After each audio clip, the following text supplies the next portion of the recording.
কাঁথিতে যুবককে খুন করে মাটিতে পুঁতে দিল দাদা বৌদি। সম্পত্তির লোভে বিজেপি নেত্রী স্ত্রীকে সাথে নিয়ে ছোট ভাইকে খুন করে পুকুর পাড়ে পুঁতে দিল দাদা। নারকীয় কাণ্ডে অভিযুক্ত দাদা নারায়ণ সাঁতরাও এলাকায় সক্রিয় বিজেপি কর্মী বলে পরিচিত।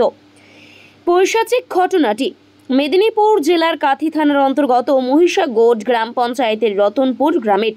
প্রথমে মুখ না খুললেও মঙ্গলবার সকালে প্রতিবেশী ও গ্রামবাসীরা নারায়ণ সাঁতরা ও সোমা সাঁতরাকে ঘিরে ধরে চাপ দিলে ও পুলিশের ভয় দেখালে ভাইকে মেরে ফেলার কথা স্বীকার করে নারায়ণ সাঁতরা। খবর পেয়ে কাঁথি থানার ভারপ্রাপ্ত আধিকারিক সহ বিশাল পুলিশ বাহিনী ম্যাজিস্ট্রেটের উপস্থিতিতে পুকুর পাড়ের মাটি খুঁড়ে ওই মৃতদেহ উদ্ধার করা হয় বলে জানা গেছে পুলিশ সূত্রে। ইতিমধ্যে এই ঘটনায় অভিযুক্ত নারায়ণ সাঁতরা ও সোমা সাঁতরাকে গ্রেপ্তার করেছে কাঁথি থানার পুলিশ।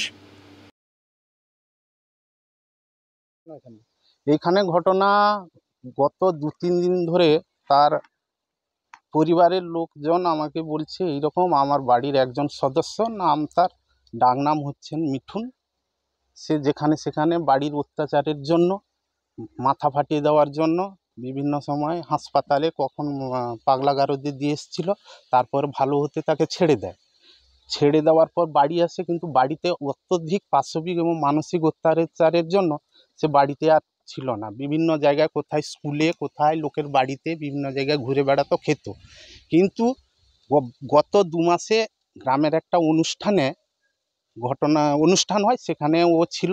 তার দিদি এবং তার ভাগ্নি যায় সেখানে, তাকে ধরে মারধর করে একটু, তারপরে চলে আসে এখানে, বাড়িতে রেখে দেওয়া হয়। তারপরে রেখে দেওয়ার পর বিভিন্নভাবে মানসিক এবং অত্যাচার চালায় এবং কথায় কথায় তাকে মারধর করে। তার দাদা এবং বৌদি মারধর করত।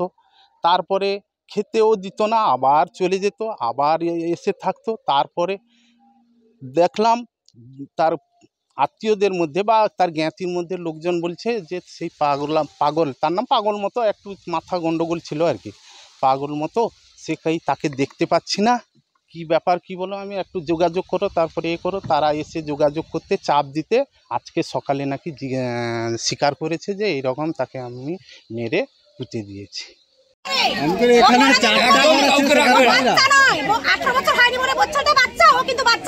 ও বলেছিল কি হায়দ্রাবাদ চলে গেছে, হায়দ্রাবাদ এইখানে নেই, বাবাও জড়িত, কেউ নিয়ে যান, আপনারা কেউ নিয়ে যান, ওর 3 ছেলেকে নিয়ে যান। বাবাটা মেন পাপি।